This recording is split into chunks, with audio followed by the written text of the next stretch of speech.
You're listening to GotTechED the Podcast with your hosts, Eric Guise and Nick Johnson.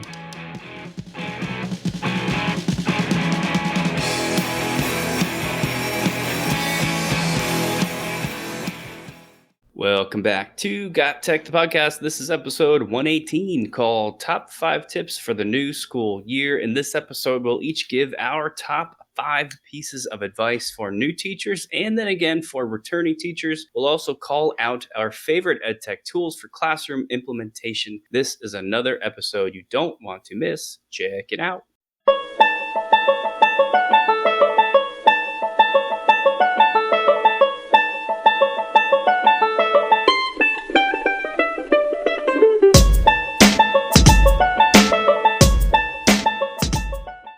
All right, so we're back for another episode. I think before we get into the bread and butter, we might want to do some updates since we have a lot going on, especially this week. I feel like the summer has been extremely quiet. And then this week, it's like we're jumping right back into education full speed. Nick, how you doing? I'm doing great. And yeah, you're right. We did, not that we did nothing for the first few weeks of summer, but at least nothing related to school and very little related to the podcast. And now this week, it's like all sort of hitting at once. We've got PD sessions to present. We've got curriculum to write, and it's kind of all like happening right now within the next 4 days. So it's a lot, but maybe that's maybe that's a better way to kind of get back into gear. And you've got something that I don't have, right? Coming up this Friday. Yeah, this Friday is MoCon. So one of my favorite EdTech tools, Mote, is putting on like a little mini conference, and we get to talk a little bit about the updates that's going on. We get to give some presentations as to some of the, the pro motors. See what I did there? Pro motors. The motors that are pro. Yeah, I give myself some summer sleep credit on that one. I'm starting to get more creative as I get more sleep, but it's called MoCon. You can go to the show notes and you can actually still sign up. It's free. I get to present on some templates that I use in my classroom in regards to Mote. So I'm very excited about that. I'm going to share some of my old favorites, some of my new favorites, and some that I've been working on. So in my session. So if you want to come check that out, please do. If not, there are a lot of other awesome segments going on. So that's definitely one that you want to check out. You and I both have 2 professional developments that we're giving this week. One is on gamification. So we're going to go over everything from those one-off games such as quizzes, Kahoot, those types of Blue-Kit. Those are some of our favorite ones, but we're going to show them those type of EdTech tools. But then we're also going to get into some game-based lessons and things like Escape the Rooms and The Amazing Race and how to make these type of things. And then followed up by another professional development on one of our favorites, Choiceboards. And we're going to start with the simple choice boards on our first segment of that PD. But in the second segment, we're going to talk about our choice pyramid and how the choice pyramid could be used in efforts to help students be content creators and get their work out there. So that's pretty cool. And I think we also had a Twitter question from one of the listeners and one of the people that I follow on Twitter. Her name is Vicky, and she was asking us about design thinking and some resources. And Nick, I know I'm more familiar with the whole STEM pathway, that type of thinking, but design thinking is pretty similar to the STEM pathway and solving a problem within the STEM pathway. But why don't you just go over your understanding of design thinking? And then we can go over one of the resources that we found online that we really like. Yeah, design thinking is pretty cool. It's something I don't think a whole lot of teachers know about, and maybe it's something we should bring to the show. There is probably lots of ways that EdTech can incorporate with this, but it's It is, and I don't know very much about it. I'm pretty new to it, but it's really just another branch coming down, or another root coming off of the umbrella that is project-based learning. Specifically in design thinking, it's a systematic approach to teaching students problem solving, and oftentimes that is thinking about how to design a solution to that problem. And I don't know all the steps, but some of them, and I have to actually go back and read these from a source online that I'll throw into the show notes to give them credit. But specifically, some of the steps include discovery, where the students are sort of figuring out what the problem is; ideation, where it's just a fancy word for kind of brainstorming and coming up with ideas; experimentation, which speaks for itself; and then evolution, which is how the those ideas and the results of the experimentation kind of evolves over time. And it's just all about problem solving. So it's a very new age, sort of 21st century, even though we hate to use that term, thing. And it's really cool. And this was a great question from Vicky about video resources to go along with this. And were you able to kind of dig something up there? Yeah, so makersempire.com has a really good resource on design thinking. And I actually was familiar with Maker's Empire before this article that they put out in this collection of resources. But it goes over what design thinking is. It goes over a little bit of how you would teach design thinking. And there are some videos on there as well. But now that I look at it, this is very, very similar to STEM teaching, identifying a problem and using data to help you identify possible solutions.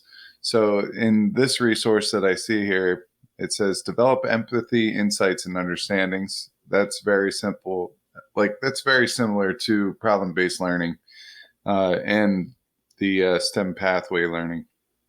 Define a problem as an actionable question. Generate and visualize ideas. Develop prototypes. So that's the STEM. Really, that's just nailing the STEM on the head there. And then finally, evaluate and test their design solutions. So it's just another way of looking at a problem, examining it, collecting some data, or examining some data that was already collected, taking what you know about that topic and making some type of a possible or solution or something that makes sense, and then going and testing that. I would actually add one more, and that's reporting out their findings after they do their tests on their particular design solution. So I really like this one. There's some design thinking posters that you can print out and worksheets as well that will help you learn how to teach it. So I'll put that in the show notes. Like I said, there's a couple videos there that I think will help out, and some definitions and other awesome resources there. So take a look at that, Vicky. I hope that helps you out a little bit. That's pretty much the updates, I think, to this point, other than we're writing curriculum on, we have a podcasting course, but now we're also going to take it a step further, and we're going to write World Ready Technology 2. And this is where students are going to be able to, we're going to make a class cookbook for the holidays that they could bring in their favorite recipes. We're going to show them how to bring professional looking pictures into it and how to design that and also publish that cookbook. So that will be pretty cool.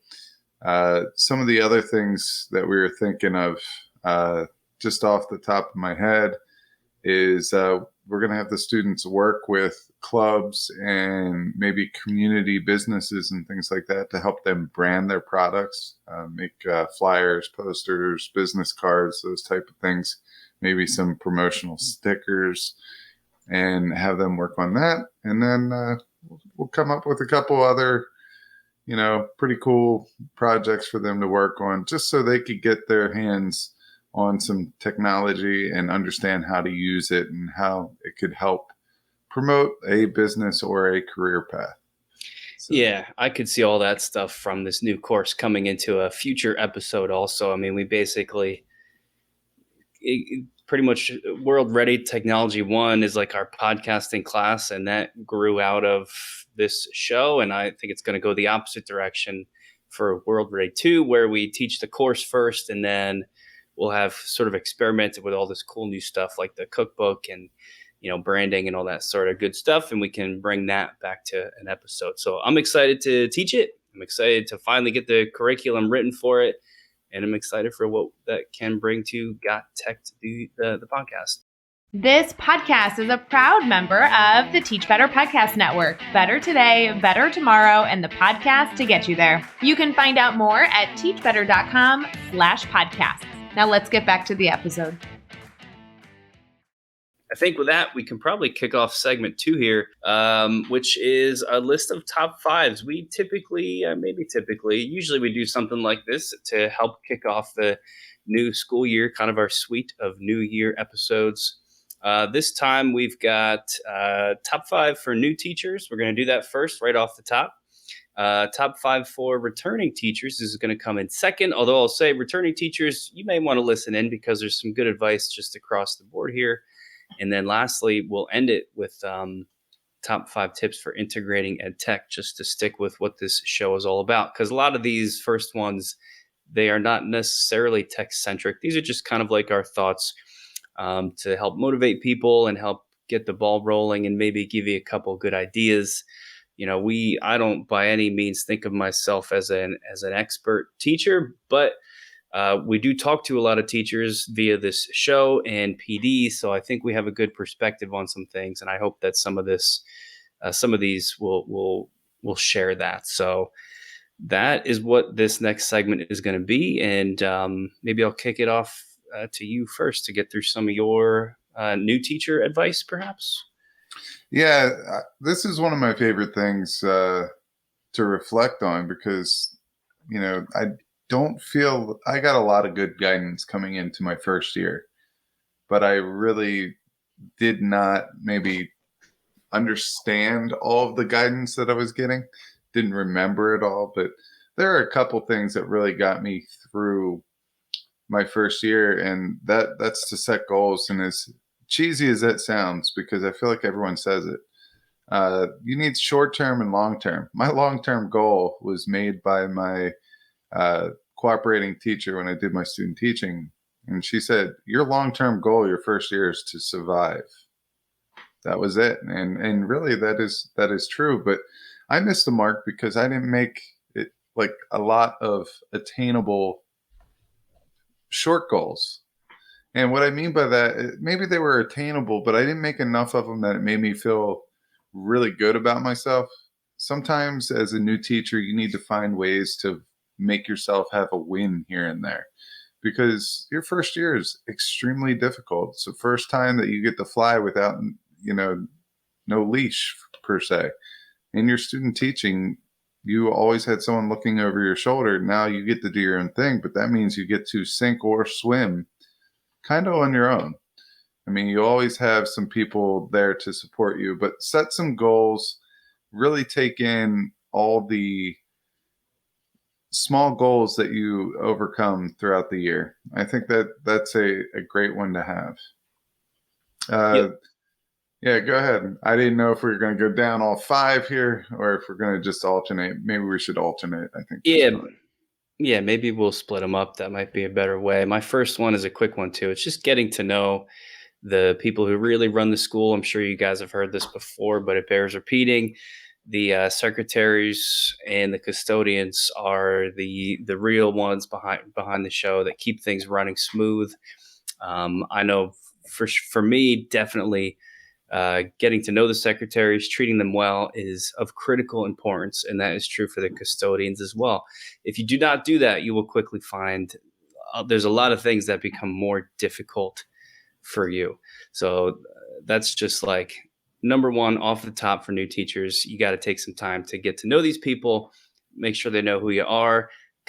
Consider a Christmas gift, especially your first year, but even as the years go forward, that goes a long way to let them know they're appreciated. Let them know that you understand just how important their job is and how much they are helping you out. Yeah, the best thing about secretaries, you get on their good side. they know everything about the building. Right. Everything. So you always have a valuable resource there. I agree with that. My next one is come up with an organizational system that works for you. And for this one, I'm not talking about where you put your paper clips and your red pens. What I'm doing is I'm talking about how you get things done. For me, every single Sunday, and it's kind of true to this day, every Sunday while football is on, I grade my papers, I make my lessons, I refine my lessons from years past, and I get ready for the next upcoming week. All right, so that's been my go-to since I started teaching, and this system works for me. I know other people like to kind of go as the week goes, and they like to kind of write their lesson plans on Sunday, but really develop all the activities, as they go on that day or that week, day by day. And that's totally not me. I like to get everything done. And then what I might do in the morning, because I'm an early riser, I get into school early, I might look over what I'm doing for that day or tweak some things or whatnot. But for me, make that organizational system that works for you. You need to find the best way for you to work. Yeah, that's right. When I started, I thought about how my brain works in terms of like, what do I need to know each day when I come in to prep? So you've seen my files before. Everything is arranged by day. So if I click on Unit 2, there's, I don't know, 4 files there that are labeled Day 1 hyphen worksheet, Day 1 hyphen presentation, Day 1 hyphen video, because that's how I think. I'm super linear. Everything's got like a sequence, and because that's how my brain is, that's how my files are organized. So, but the point of what Guise shared is you got to think about what's going to work for you. So I like that one a lot. It's worth saying. I'm going to do, not to mess up the flow here, but I've got 3 of these, my next 3 that are all pretty similar and hugely important. First of those being observe your veteran teachers. And that means, across the board, kind of figure out where to go and what to do and watch how things work. But mostly that means get in the classroom with them. I've observed all kinds of people in my department and across departments over the years, and you learn something from that every single time. It's a tremendously helpful thing to do. So you got to do it. Part of that, and my second one, is not being afraid to ask for help. That kind of is asking for help, is going in and watching to see how something is done. And the next one, the third one, is leaning on these people. If you're struggling and you don't know how to do something, just ask. People want to help. Teachers, more than anybody else, want to help. That's mostly why they're in the job that they are in. It's because they like helping people out, and that includes helping colleagues. When I started, I think it was your second or third year teaching, and you helped me because you saw me sitting there making all my PowerPoints like fresh from scratch every time. And I'll always remember you just told me, don't reinvent the wheel, and show me that you can just Google anything. This is 15 years ago, but you just like Google any PowerPoint presentation you want, and somebody else's is out there for you to use. And still, like this year, I'm using some of those for various purposes. Obviously, I've changed them a lot, but there's just tons of great tips. So you got to talk to these people, let them know when you're struggling, and you will. It'll just be tremendously helpful. Yeah, that's a great list. And the only thing I could add there is observe veteran teachers. A lot of times, all you have to do is ask there. And some schools have a program called the Pineapple Express or something like that. And there's a pineapple on the door. That means that they welcome other people to come in and observe them without even asking. So that's something to keep a lookout for, and maybe ask around if you do see some pineapples on the door. I know that was popular for a while. I'm going to do a couple here as well. Come into teaching with a growth mindset. Teaching changes not only year after year, but really day after day.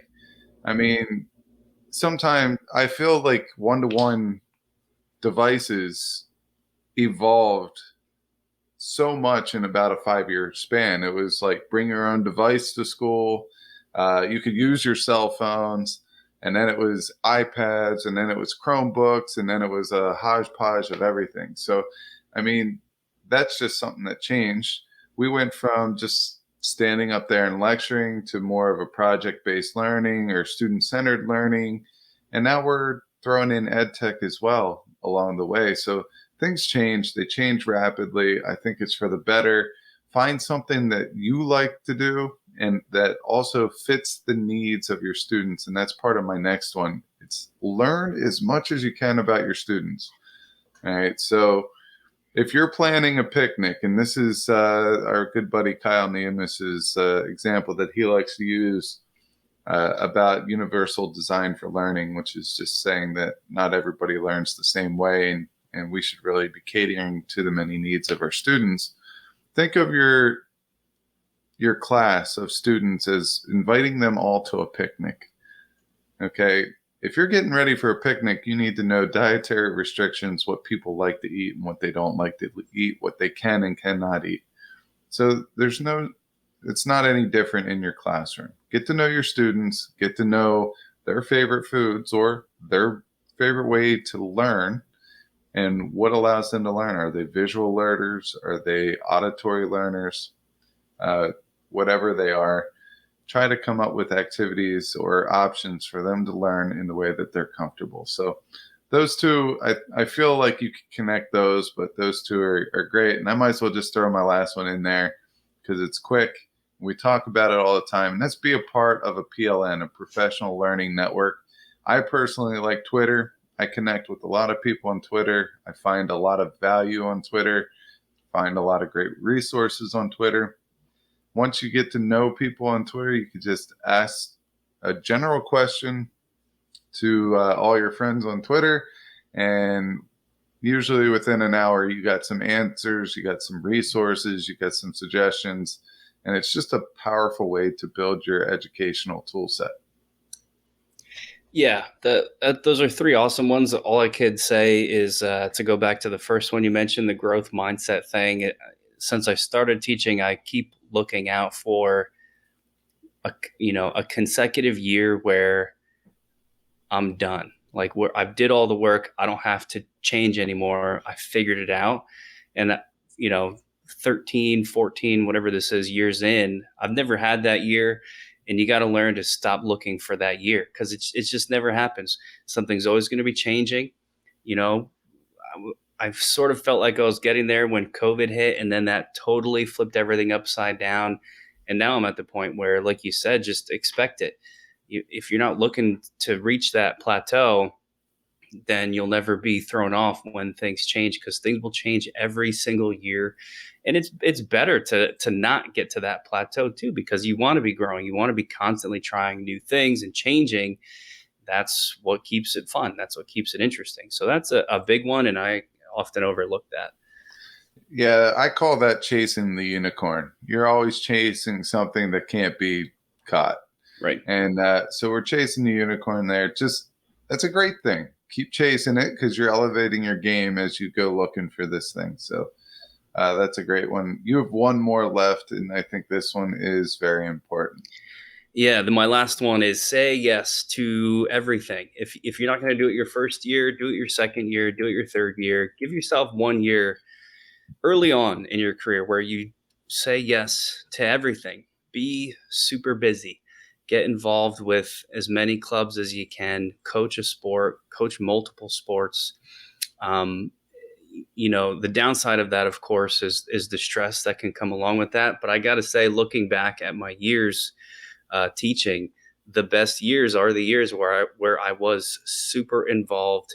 I knew a ton of students, had relationships with all kinds of different students, and it's sort of like one of those things in retrospect where you can look back and say those were the best years because I was really part of the community, part of the school, and I think giving yourself at least 1 year like that is really important to sort of becoming part of that school and letting people know that you're there and you're there to help. That's not always sustainable, right? Because we have kids and you get married and all sorts of stuff happens where you can't do that. But if it's early in your career I think it's one of the best things you can do. I know you run things a similar ways, and you would probably agree with that advice.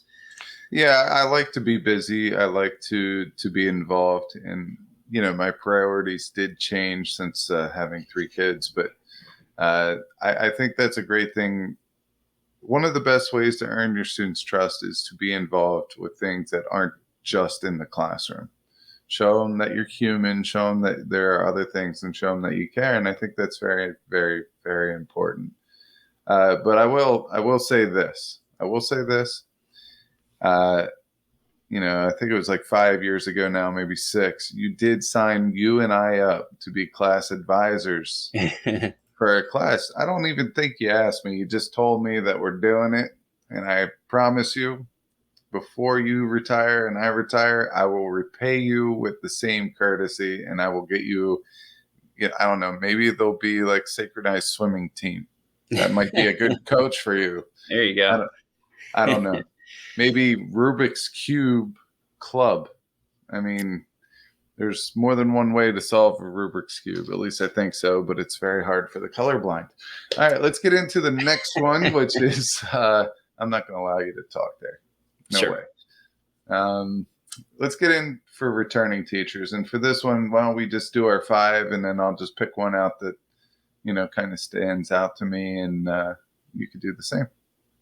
Yeah, that's a good idea. So here, I'll run through my 5 first. The first one is quick and easy. Don't be afraid to cut back as we're coming in off a couple of hard years of teaching with COVID pandemic. Of course, everybody's still feeling a little bit burnt out. So don't be weary of that. It's good to do. But I would say if you are trying to cut back, at least pick one new thing. And since it's GotTech the Podcast, pick one new piece of EdTech that you're going to learn this year and make that your thing. So that's my number 1. Number 2 is focus on getting organized. A lot of the times, if our returning teachers, you get so in the zone that you forget the things around you that are disorganized. I've got a shelf in my office that is just cluttered with so much junk that I honestly haven't even touched or looked at or used for 10 years. Maybe notice one of those things and tackle it. This could be digital. Maybe you've got some folders that need cleaned up that you just never look at anymore. You could delete them, throw them away, move them around. So that's my second one. Number 3, pick something you've always wanted to do and do it. This is kind of overlaps with the last one. If there's an old shelf that you have a bunch of junk saved, you could empty it out. A committee around school that you've always thought you would be kind of good at, but you've never taken the plunge to do it.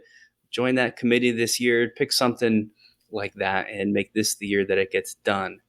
For something a little different, my number 4 is pick a new lunch routine.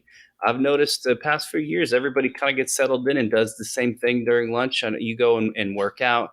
I kind of sit in our science office and just be part of the general chit chat to learn what's going on and relax and get away from, teaching for a little bit and take a mental break.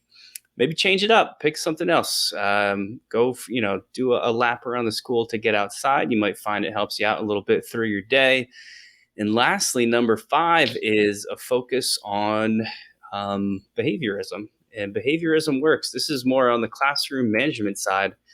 It used to be in schools, teachers just yelled at kids. And I know it hasn't been that way for a long time, but you just got yelled at and sent to the timeout table or whatever we used to have as kids.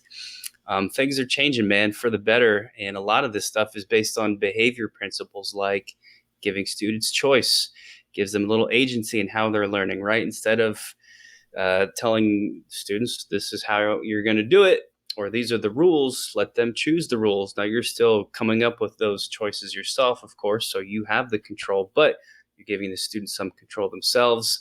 Limit attention for negative behaviors. I don't do a whole lot of classroom management. One of the things I'm best at is ignoring things, because a lot of the times a student is doing something negative in your classroom because they want the attention. They want you to kind of lash out. Maybe they think it's funny. That happens a lot at the older grades, but you can do a lot of classroom management by doing nothing and not responding, sort of picking your battles, right? So there's tons of great stuff there that can help teachers out in that world, and I thought that would be kind of good for returning teachers to hear.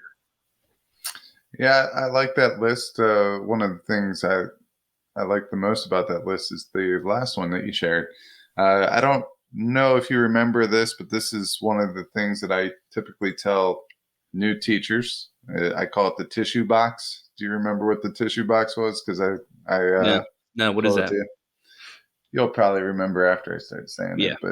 But I would always look for the kids that can, they're good in class for the first 15, 20 minutes, but every once in a while, once it gets like 15, 20 minutes in and I can't really change the activity and they start getting fidgety or maybe they act up or something like that, I always have a pass that I laminate and it just says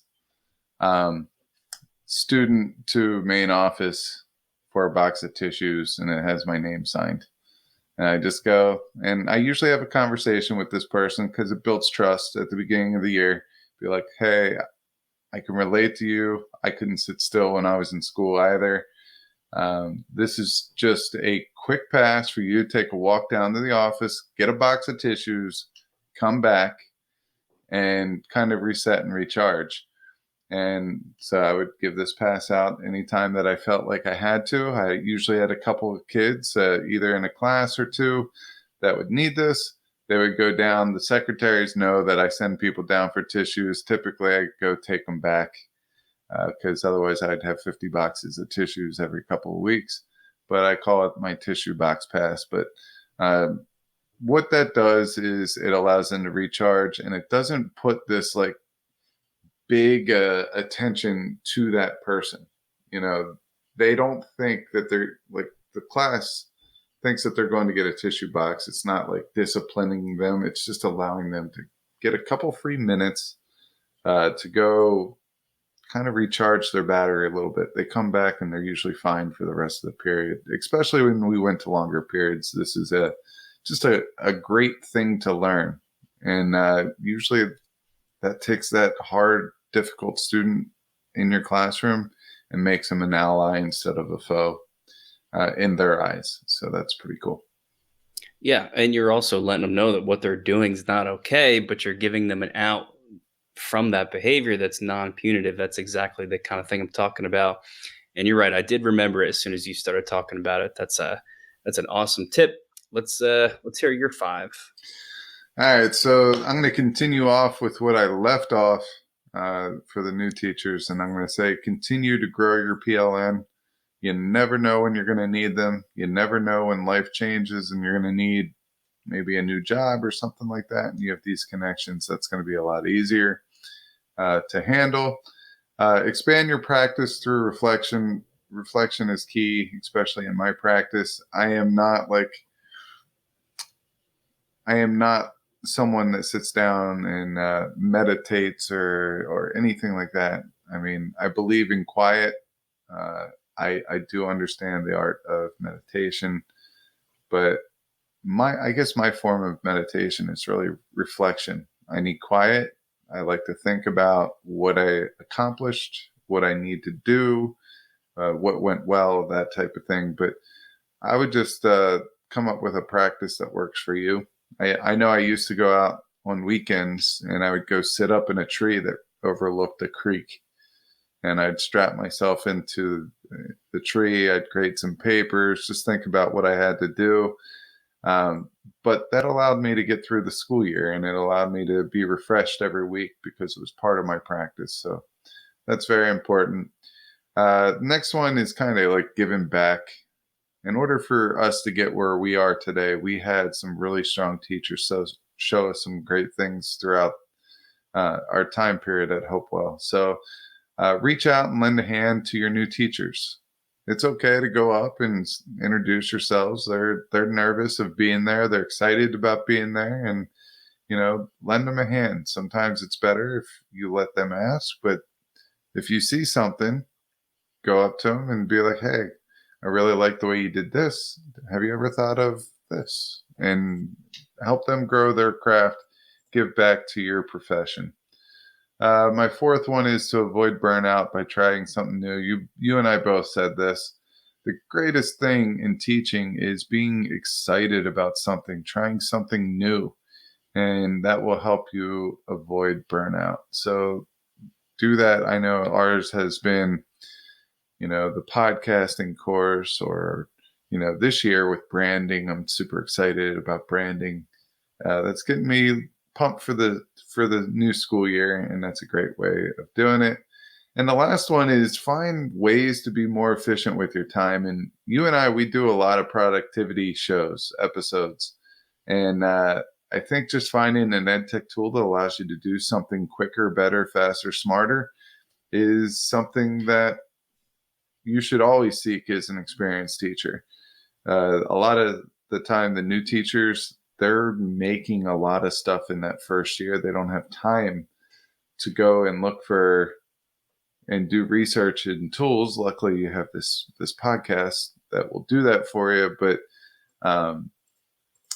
just be more efficient with your time. Find ways to take shortcuts of things that don't really matter, and really spend the extra time developing something that does. So those are my 5.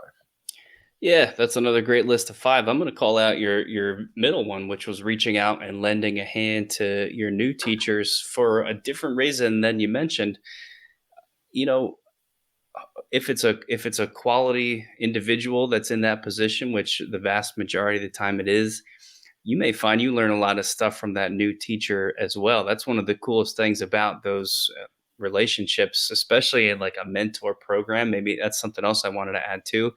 Maybe sign up to be a teacher mentor for somebody new that's in your department. That can be very mutual. There can be lots of learning in both directions. As much as the returning teacher kind of can show that person some of the unique ins and outs to that school and how things run and what the students are like, and just little tips and meeting people. The new teacher is probably going to have a lot to bring to the table as well. The new teacher has probably learned things about education that are newer and fresher, some different methodologies and approaches that the returning teacher may not know about. So there can be some side benefits to these things, besides just the rewards of helping somebody out, which is the best part anyway. So I think that's probably my favorite out of your list. And man, we've gone through 20 things so far. We're going to wrap it up now with one final list. This is the EdTech portion. We've got 5 EdTech tips here, and we're going to end it with some specific tool mentions, I suppose we'll call it, where I've got a list and Guise has a list. We're going to put those things side by side. So do you want to kick off or we're sort of doing these together too. Do you want to start it off? Yeah. So, I mean, it wouldn't be a show if we didn't talk a little EdTech, but solidify your skills is our first tip for integrating EdTech. And this just basically means be comfortable going in and being able to figure out an EdTech tool on the fly. Solidify your skills, and just remember that these EdTech tools are always changing. And some people see that as, a problem, being problematic. I don't. Because when we introduce this into the classroom, not only is my set of eyes on it, but I have 24 kids that their set of eyes on it. And sometimes it's cool to tackle a problem together and see what the tool really has. So solidify your skills. Just understand that most of these EdTech tools are very similar in functionality, or how they work, or how they're implemented. And once you start being comfortable with one tool, 2 tools, 3 tools, after that, you'll just be comfortable at exploring. And that's a big part of this whole integrating EdTech game. Yeah, I'm going to skip to a later one that I think builds on that in a way, which is allowing students to use tools that they are comfortable with. Sometimes teachers get really focused on, all right, we're doing let's say a student podcast in class this week, and we are using, WeVideo, let's say. Well, a kid comes up and says, I don't really like WeVideo. Can I use iMovie? Maybe they bring their iPad to school, or they, their MacBook or whatever it is, and they just have something they know better and can work with better, I personally would not tell them no. And actually, it would make for a better, more enriching environment if there's different kids using different things. I've seen this happen just this past year where somebody was trying to figure something out in WeVideo near the person who was using iMovie, and the iMovie person who was more familiar with just video editing in general was able to tell the WeVideo person what to do, even though they said they didn't like WeVideo and that's why they were on iMovie. It was just, I don't know, like this back and forth, this interplay of having kids on different things. So totally do that. If someone comes to you and says, can I use X, as long as it's school appropriate and approved, of course, you got to go for that. That just makes things even stronger as far as EdTech integration goes. Yeah, so that's a great point. I mean, a lot of times we're in school right now and we taught Microsoft our one colleague taught Microsoft for the first 10 years of his career. And now we are a Google school. And the reason why he taught Microsoft is because a lot of businesses use Microsoft. Well, now, I mean, a lot of businesses are switching over to the Google products. So the key here is he taught them EdTech skills and he got them comfortable with one format or one platform.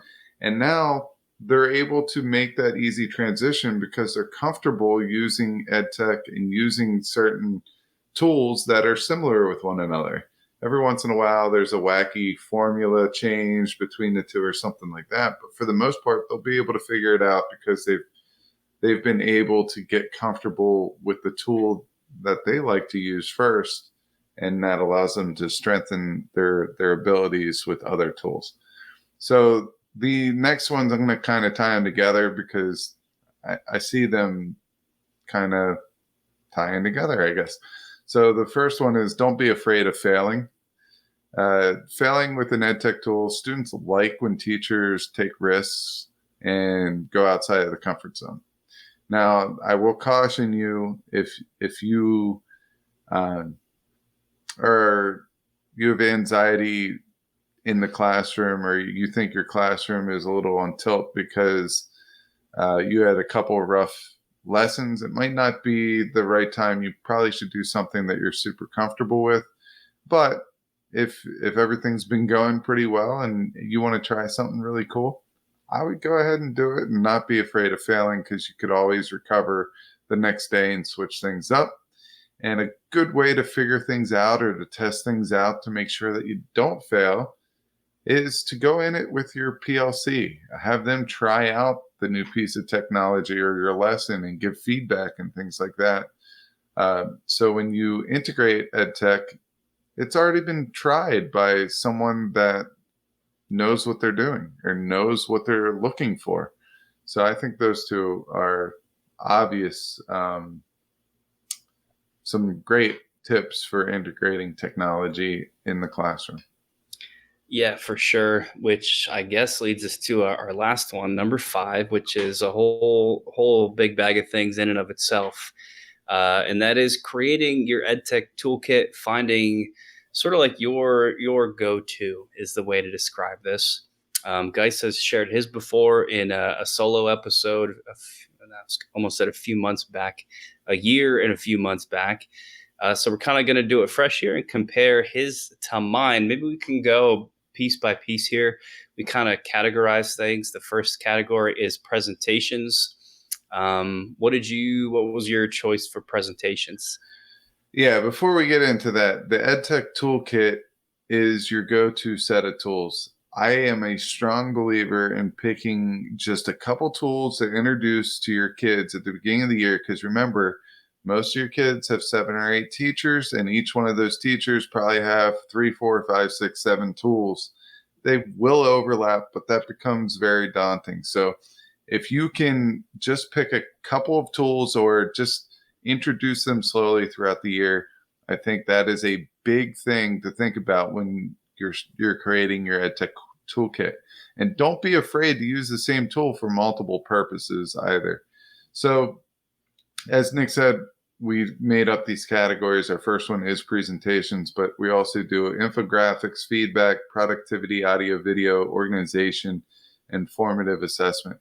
So these make up our toolkit. Every once in a while, we might have to make up a new category. Like I know, Nick, you'd like to make a stop motion. You have a stop motion project that you do every year, and you have a specific EdTech tool for that. But let's just go back and forth. The first category is presentations. I choose Slide Mania. I hope everyone knows what Slides Mania is by now, but it's a great way to get templates of PowerPoints and Google Slides for free. It's a lady named Paula that does this, and she does an amazing job, and she makes all these presentations that teachers can use for free of charge. I suggest clicking her buy her a coffee button if you do use one. But these are great. They save hours and hours of time, and they're super creative, and the kids love them. Yeah, Slides Mania is awesome. But for presentations, I picked Canva. As you guys know, if you listen to this show, Canva's my fave. It's great. I'm all about graphic design, but their presentations are really great. You can download them as Google Slides or PowerPoint, whatever you want. They just look awesome. If you want super professional presentations, I think it's the way to go. I'll do the next one too. Our next category was infographics, and I'm jumping into it because for infographics, I also picked Canva. I just finished I have to teach a new course this year that I've never taught before, different from World Ready, that is honors chemistry. I've never done that before. So I had to make a new syllabus, and I do my syllabus in infographic form. And of course, I use Canva to make it because Canva is awesome for infographics. I didn't know that you were teaching honors this year. Yeah, how about that? That's fantastic. Yep. You're going to have a lot of preps this year. A lot of fun. I also chose Canva for infographics. I'm a big fan of Canva as well for the same reasons. The next one is feedback. And as you know, I'm doing a presentation on Friday on Moat. So that one, until something comes up and beats it, I'm going to do that. But I'm also going to list another one. I also put it in audio video, but this is the video version of the video version of Moat. Moat is auditory comments, but ScreenPal, which is a new one by Screencastify, ScreenPal allows you to click on any blank where you would normally type in and throw in a video in there. And that's a great way to provide feedback as well. So ScreenPal and Moat are my two for feedback. If I'm just going to do something super, super quick, I'd probably use Moat, even though ScreenPal could be done the same way, but maybe they need to look at my facial expressions when I'm talking, or maybe I just want to torture them with my looks. I don't know. But ScreenPal is another fantastic one. Yeah, two great tools. I also picked two tools for feedback. One is Poll Everywhere. Most of you people probably know Poll Everywhere. It's my favorite one for just putting up a quick sort of, way to get immediate information about what the students understand. They open up their phones, they type in a code, they respond, and I get results of what everybody's saying. And they do all kinds of stuff like word clouds, whatever you want. Check it out if you've never used it. I'm also going to mention Floop here, and this is catering to the math and science people out there specifically, although they're expanding and doing a lot more that you can check out. Essentially, Floop is like the immediate feedback tool for handwritten stuff with calculations mostly, hence the math and science connection. But, kids are writing out their solution, their mathematical solution to something on a piece of paper. And in Floop, they upload a picture of it, and you can add comments almost like, little annotations to different areas of those calculations. And the students see that feedback in real time. So Floop can be great to digitize that type of grading for that type of work. And you might want to check that one out too. Next up, we've got productivity. I'll do my productivity, which is the snipping tool, a classic. We've talked about it many times since the very beginning of the show.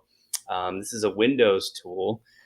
just Microsoft Windows. If you've never used it, you just it's basically screen capping, but only certain areas of the screen. So if you need to steal like a little picture from something, or just whatever it may be, just an image that you want and you can't get it any other way, it's going to take the quality down a couple notches, but it's usually nothing noticeable. The snipping tool has saved me hours and hours and hours of recreating things because I can just grab an image of it myself. It's awesome.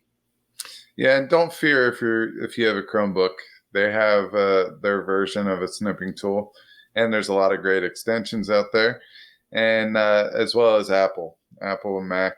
They have their own version of the snipping tool, but it is amazing to know how many teachers have no clue that this tool is available. So really use that snipping tool. I use it at least 50 times a week when we're in school. I use it to clip my emails that are important that I want to come back to later. I have a folder on my desktop, and what I do is I snip it, I save it in there, and then I just put the date that I have to check on it. A lot of people hit snooze, but you know what my inbox looks like. If you want to take a guess at how many emails that I have that are unread in my Gmail right now. I don't know. It's just making me sick even thinking about it. 15 unread. You said 1,500, right? I know I'm low on it, but you'd be closer with 1,500. 1,773. Oh my God! Most of them are newsletters that I subscribe to, and they go directly into folders, so I could go and look at them later. But yeah, I have a lot of them. It's all good though. All right, my productivity tool is Print Friendly PDF. It's an extension. I go and I look for articles or something very quick that I want to share with the students, maybe a current event or something like that. And I want to get rid of all the pictures and the advertisements and all that stuff. And I just want them to be able to read the article or what they need to read. So if you use Print Friendly PDF, what it does is it takes all those web blocks or web units. So a picture is a web unit, a title is a web unit, the article, the text itself is a web unit. And you hover over anything you don't like, and there's a trash can that comes up, and it allows you to delete it. And I use it all the time.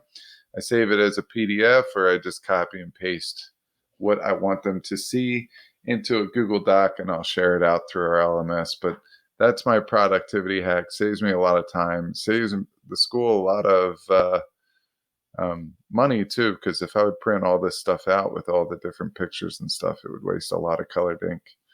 So that's my productivity tool. Our next category is audio video. As I said before, I had two here. I use WeVideo for pretty much every student creative project. I just have one thing and I haven't looked at it since last year, so I'm praying that maybe they switch this up. But the one bone I have to pick with WeVideo is when the students work, they cannot export in 1080p. The highest that they could get is 720, and kids notice that is very grainy and it's low quality, and it's no different than a student going out into the hallway that is not well lit and trying to do a video for their class project. They lose interest in it. They just do it to get it done.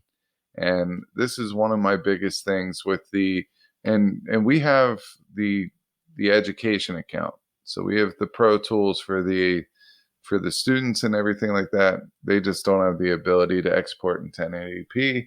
So WeVideo, if there's anybody out there that's listening to this, or if anyone knows anyone from WeVideo, I hope that at some point in time this is corrected, if it isn't already, because it's just a bummer. We have some kids doing some awesome stuff, and they lose a little bit of interest because the 1080 isn't there. Yep, that's a good pick. I love WeVideo, and your criticism is worth mentioning, but even without it, it's just an awesome tool. My audio video selection is Screencastify. I'm sorry, Screencast-O-Matic. I'm switching officially. I just use it too often. I can't not pick it. It's so easy to use for quick video recordings, screencast video recordings.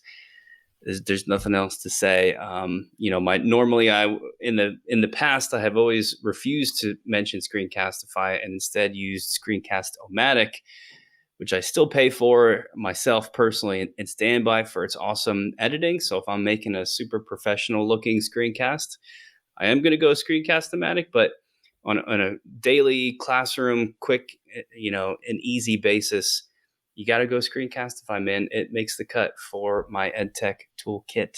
Hate to say it, but I got to. My other one was ScreenPal. I totally forgot to mention that, but I did mention it earlier. And the only thing that's more disappointing than me forgetting to mention a tool is your switch over to Screencastify. I can't believe that just happened. I will agree that Screencastify has a lot of amazing functionality, and this is a great example about why we share so many of these screencasting tools. You just talked about the different use cases between Screencastify and Screencast-O-Matic. I would agree, but I would disagree. I am just a snob, and I will take Screencast-O-Matic to the grave. When I'm going 6 feet under, that's one of the things that's coming with me. I'm taking my digital computer. I'm gonna ask to be buried with it, and on that digital computer will be Screencast-O-Matic. How's that for? I don't know what just happened. I blacked out. But no, I'm glad there's someone there to carry the flag, man. I'll be right behind you, but I had to switch teams. I'm officially a flip flopper, but I can't help it. It's just too easy to use.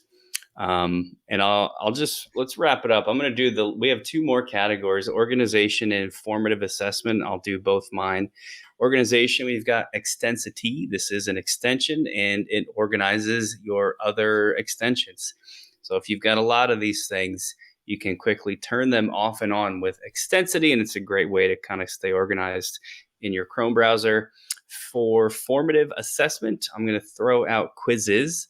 This is one of the many great game-based platforms out there. So there's not too much to say about it besides it's a great one, and I particularly like it for kids, taking a quiz on their own and testing themselves to get that formative feedback. So that's my last 2. All right, so we both, I'll go out of order here. We both picked formative assessment, the same tool, Quizzes, and I don't know if you remember back to the bracket, the EdTech bracket, the March Madness bracket, but that was my winner. That's been my winner that I picked the last 2 years. This year, there's some like calculation error in the final or something. Somehow they lost after they were up by like 3,000 votes with 30 seconds left. I don't know what happened there, but I will tell you this. If Quizzes is listening out there, you guys can give Kyle Nemus a raise, because he kind of, showed us a lot of the awesomeness of Quizzes, and it's just a great tool. And there's a lot of things to really, really like about it. And I'm very excited to use Quizzes this year, a lot more than what I have in years past. So kudos to that. Kudos to the great product. My organization tool is Trello. I don't understand why more people don't get on board with Trello. Trello allows you to work in teams and kind of get stuff done. Or you could just share certain lists. So Nick and I, we have one for this podcast, and every time we think of a show idea that we want to do, we put it on the Trello board. And then within that Trello board, we can attach things from our Google Drive. So if we have show notes, we could attach those. Resources, we could attach those. We could assign them colors. We can make labels. We can share them with other people. We can assign them to other people. And I do this for every aspect of my life. My wife gets the grocery list on Trello. So I start typing in a grocery list. She starts adding stuff. And then whoever's going to the grocery store, we go onto the Trello board. They have an app. They have an extension. It's all gravy. You got to get on board with Trello. And that's going to wrap up today's episode of GotTech the Podcast.